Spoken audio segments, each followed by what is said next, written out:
here's the introductory topic of the complex analysis. So I know you are very familiar already with this real number system. So we have the natural numbers. So I will not elaborate this one because this is very basic. I would just like to emphasize about rational numbers. We have when b is equal to 0, it will become undefined. So that is why, based on the definition of rational number, a whole number can be considered as rational number because every whole number has the denominator of 1, which is not equal to 0. So we have the fourth one, the irrational numbers. Okay, so this one is the graphical representation of real numbers. We have already, I know, I would assume that everyone is very familiar with this one. Okay, so in the complex number, we are dealing with the ordered pair. So, mao ni atong makita sa ato ang elements sa atong complex number. So, for example, we have here the complex number system. So, we can consider a complex number as having the form of a plus bi. So, where a and b are real numbers and I, which is the imaginary unit. And of course, we know already that the I squared has the property I squared is equal to -1. So in the expression z, where a can be considered as the real part of z, and we have b is called the imaginary part of z. So they are denoted respectively as re of z and the im of z, which is called the real part of z, and we have the imaginary part of z.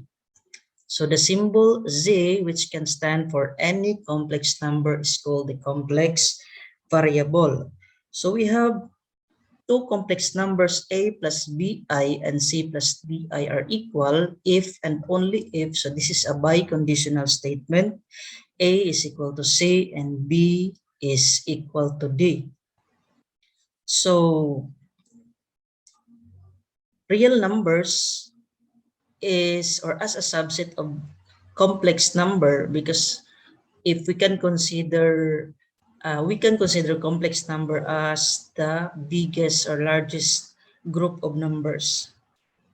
So according to the complex numbers 0 plus 0i and -3 plus 0i, so this is just mainly representing the real numbers 0 and -3. So if a is equal to 0 and the complex number 0 plus bi, or bi is called a pure imaginary number. So the part where I can be found is called the pure imaginary number. So to recall in our algebra, I guess you have already recalled the term conjugate. So we have also the complex conjugate or briefly conjugate. So we have just the expression a plus bi, the conjugate is a minus bi. So the complex conjugate of a complex number z is often indicated by this symbol. So we can encounter this symbol on the succeeding topics. It's either z bar or z asterisk. Okay. So if real numbers has fundamental operation, so since complex number is just an extension of real number, so the properties, the fundamental operations of complex number are very similar to the real numbers. Okay, so of your addition, so I would not elaborate this one, so because I would assume that you have been acquainted with the operation of algebra, and we have already subtraction. Merely this is a distribution of sign, and we have to factor it. So groupings a minus c, then group bi minus di, then factor I. We have also the third one, multiplication. We have the concept of product of binomials, right? Okay, so we have this one. Okay, and then simplified, we have also to factor it by grouping, and then the grouping with that contains I, just the common factor of I. So AC, um, this one. This one is negative because we know that I squared is -1. So that is why it is AC minus BD, and we have the ADI plus BCI. So we factor uh, the imaginary number I. We have here the division. So division, of course, we consider C not equal to 0 and D not equal to 0. As we have said, obtaining a denominator of 0 will result to undefined or infinity. So we have to simplify A plus BI over C plus DI. Okay, so this applies the conjugate. So the conjugate in the denominator. So we have C plus DI, its conjugate. Getting its conjugate will have to will have similar to the numerator and denominator because this is just equal to 1. Ba? So simplifying this using the product of binomial, we obtain this one. Okay, so this becomes c squared plus d squared since we know that I squared is equal to -1. So -1 times negative d squared is positive d squared. So these are the fundamental operations with complex numbers. We have also the another one, the absolute value. During our orientation, I have mentioned this one. The absolute value, or this is technically called as the modulus of a complex number. So we have a plus bi, which is defined as the absolute value of the sum of a and bi is equal to the square root of a squared plus b squared. So we have here an example. This is just a merely substitution to the definition of absolute value of a complex number. So we have, I think this is clear. So A is -4 and B is 2. So substituting it, and square root of 20, 20 can be factored out 4 times 5. So the square root of 4 is 2. So that is why it is 2 square root of 5. Okay, so we have also different properties of the absolute value. So if the absolute value is multiplied, two complex numbers are multiplied, absolute value, this is just equal to the product of the absolute values of the two complex numbers. Or if we have an infinitely many complex numbers, so this is just equal to the still product of the absolute value of the complex numbers. We have property number 2, absolute value of z1 over z2 is still absolute value of z1 over z2. Actually, this can be simplified as absolute value of z1 over absolute value of z2. Still, the denominator must not be equal to 0. So the third one, actually this is the triangle inequality, the property of one of the property of absolute value, wherein the sum of the absolute value of z1 plus z2 is just lesser than or equal to the absolute value of z1 plus the absolute value of z2. Similarly, if there are infinitely many sum of complex numbers, this is still lesser than or equal to the sum of the absolute values of complex numbers. The fourth one is if we have the absolute value of the sum and difference of two complex number, this is greater than or equal to the difference of the absolute value of Z1 and Z2. So we cannot express this one as in property number 3, this one. So maulang yun ni ang ato ang property number 4. Di siya pwede ma-infinitely many sum and difference. Okay? So we have here the axiomatic foundation of complex number. When say axiomatic, it is also a somewhat kind of property, okay, with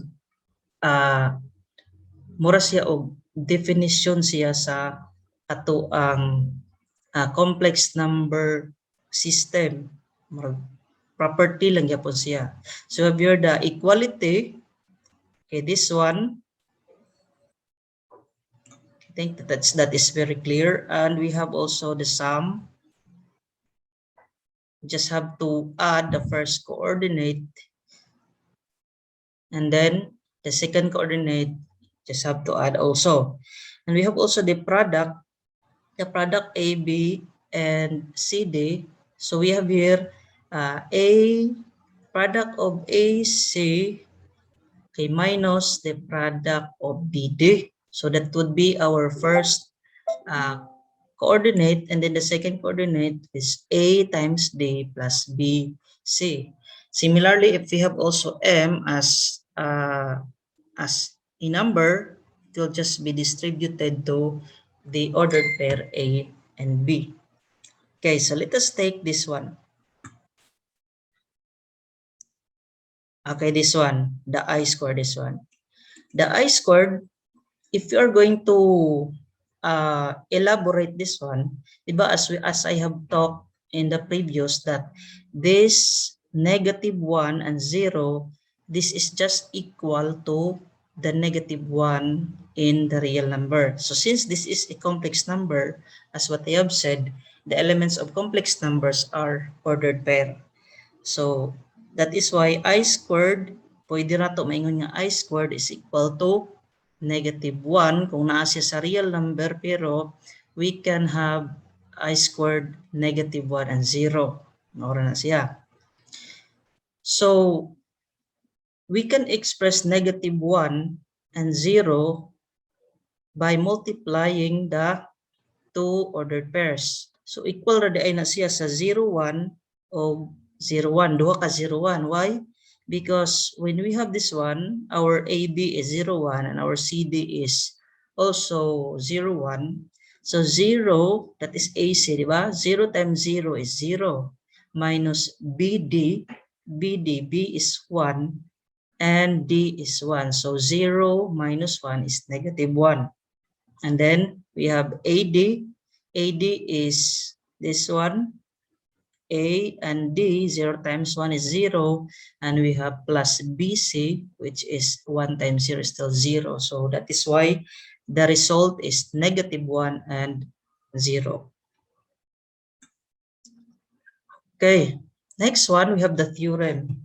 So when you talk about theorem, this has already been proven. So naagi ni sila proof, but it is not elaborated here because we're just introducing the theorem of complex number. So we have theorem 1.1. Suppose z sub 1, z sub 2, and z sub 3 belongs to a set S, wherein the S are the complex numbers.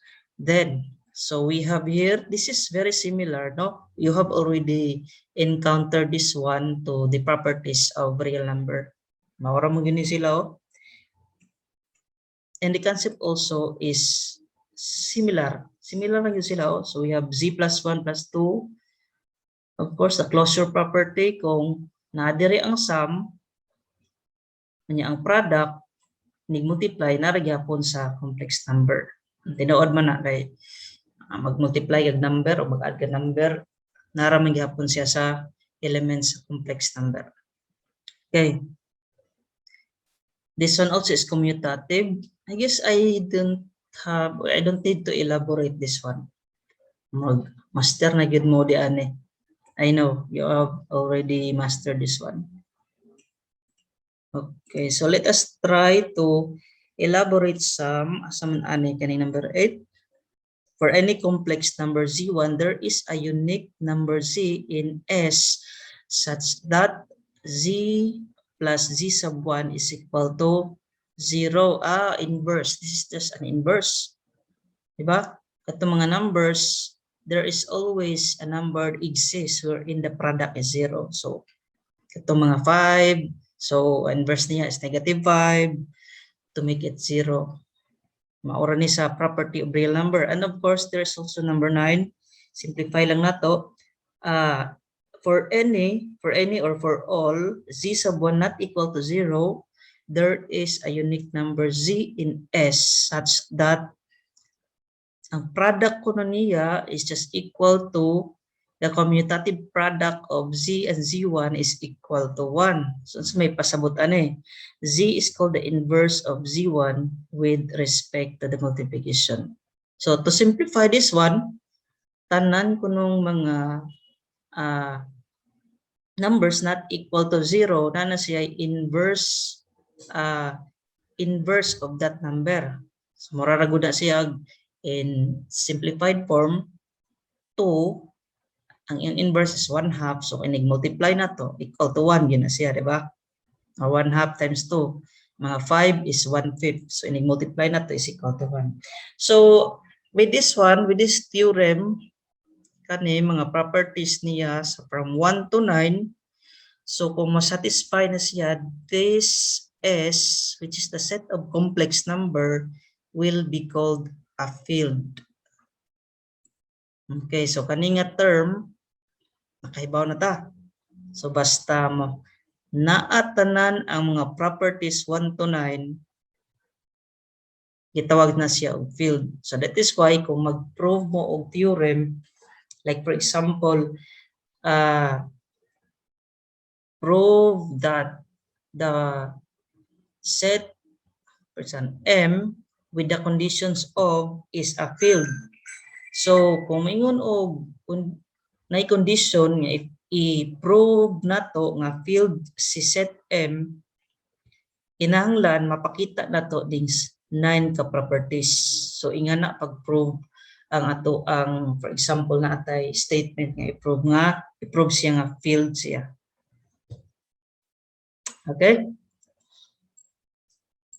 Okay, let's have the graphical representation of complex number. Okay, so we are going to use the concept of Pythagorean theorem. Sisiyo na kanyo ng Pythagorean theorem.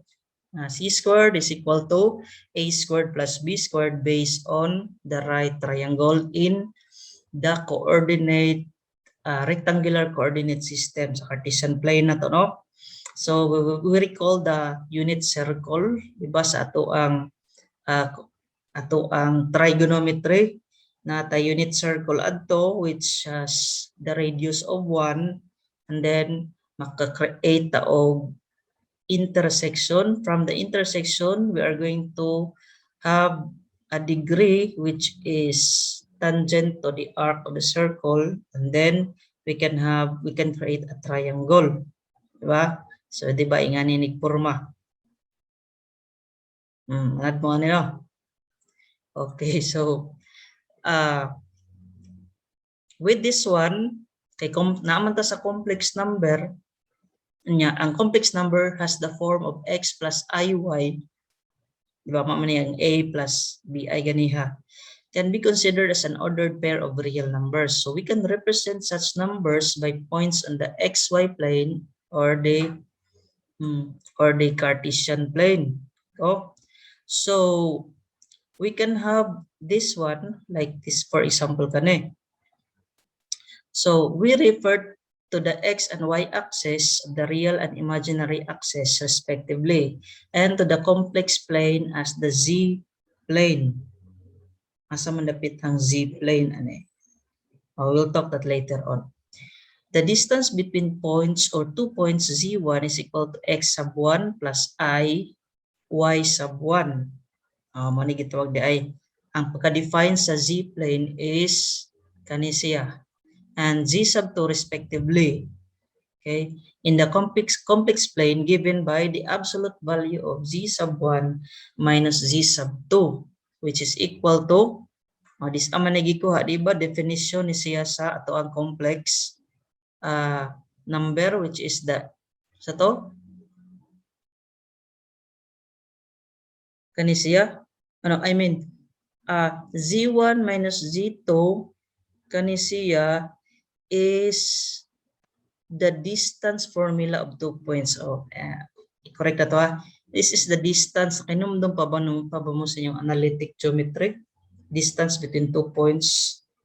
Iba ka itong mga slope. Iba na ito ay ingani nga formula, distance formula. Okay, so since si Z1, si Z2, we have, i-recall na lang ninyo itong distance sa formula na sa analytic geometry. So, x sub 1 minus x sub 2 squared plus y sub 1 minus y sub 2 squared. Kana siya. Okay. The polar form or complex number. This one, kani siya nga P, kani. So, how did we get x is equal to r cosine theta or y is equal to r cosine theta? Okay, mo ni atong giingon nga we can use the SOHCAHTOA, the SOHCAHTOA mnemonic device. So we have, di ba ang cosine na to, basing on this angle, kani, is cosine is ka, so adjacent over hypotenuse. So adjacent is x, and then hypotenuse is r. So we have cos theta is equal to x over r. So x over r. Unya, diretso una to, we are going to multiply r to cosine. So this would be the form. Kaya ni si r, denominator man ni x. Nag-multiply lang na to. Respectively, sa sine, which is the so opposite over hypotenuse. Y over r. The same magyapon. Okay. Using the Pythagorean theorem, di ba, we obtain this one. Kana.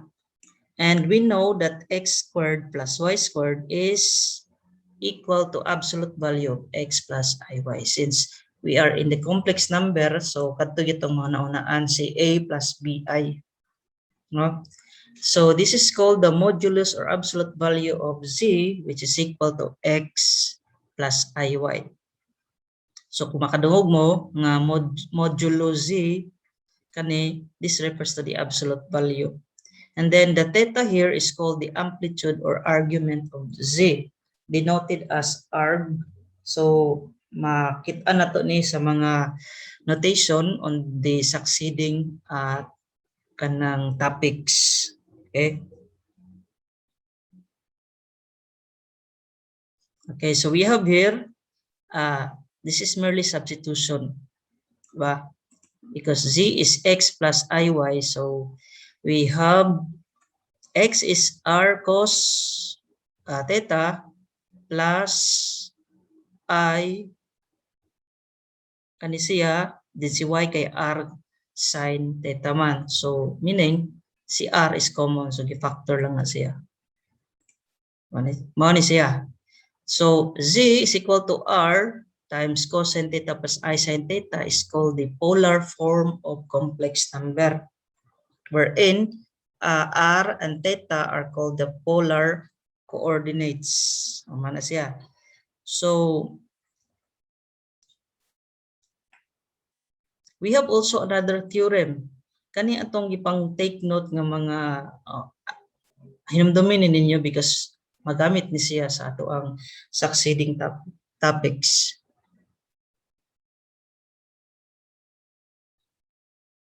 Okay, so I guess we are only going to stop at the Moivre'S theorem. So ako dyan yung research on pag-pronounce ng pilido ng tama na. The Moivre'S theorem. So we have the Moivre'S theorem is let z sub 1 plus x sub 1 plus z sub 1 equals x sub 1 plus y sub 1. So take note in our definition of z, ingani ni siya forma. So di atama kani siya nalay subscript. So mao ni siya, di ba? Okay. And then respectively with z sub 2, mao po ni siya. Subscript rin na dugang. Okay, so z, therefore z sub 1 or the product of z sub 1 and z sub 2, nag-multiply na to ani, di ba ingani ang forma? No. Nga nagporma. Kaya nag-multiply na to ana R1 o R2 kani siya. Ni sir, unsa o man ni si sir kani?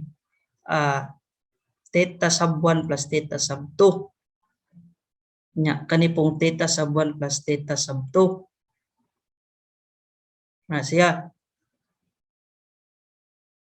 Kaya ako explain pero pwede po na po ni mag-separate ko og solution on this.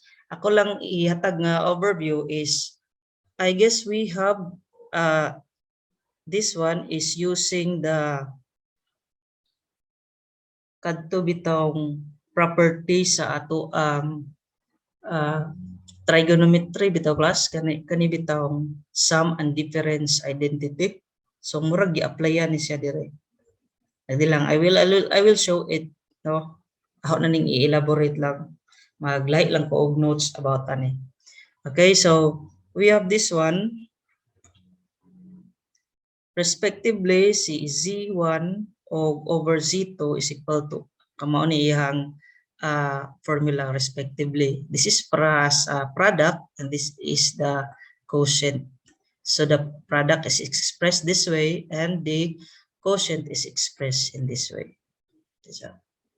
So kaning gipang nambira ni 1.1, 1.2, 1.3, maunin ni siya ang fixed nga mga equivalence sa ato ang murag mahog ni og applied mathematics pa ni mga formula na siya.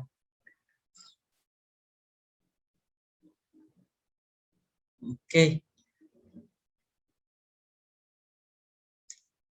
Okay, so they are making the generalization in terms of product. Si z sub 1, this is the product of all z sub 1 up to z sub n.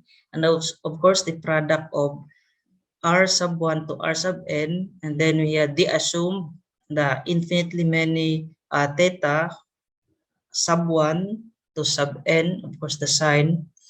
So, if z sub 1 is equal to z sub 2, which is equal to n, that comprises z, this becomes, anong z to the n man eh? Z to the n, since it is the multiplicity of z. Mura gud exponent ko. Excuse me. Mura gud sa exponent. Gi-raise siya kay tungod sa kadaghan ana. And then kani pud siya gi-raise to n pud ni sila.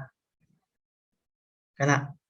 So this one kani siya is another equation, and then this one is now the Moivre'S formula. Mao na siya. So mao ni total ang comprise the Moivre'S theorem. Okay, so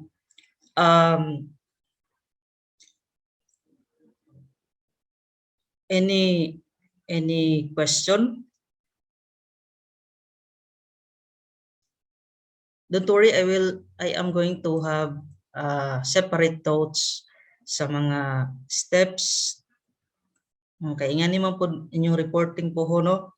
So kay dili man detailed ang ato ang presentation sa proof or mga statement diri sa ato ang reference.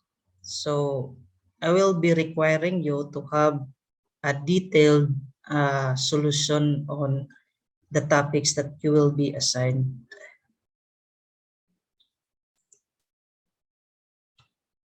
Okay, so that would be all for this meeting. Okay, thank you for listening.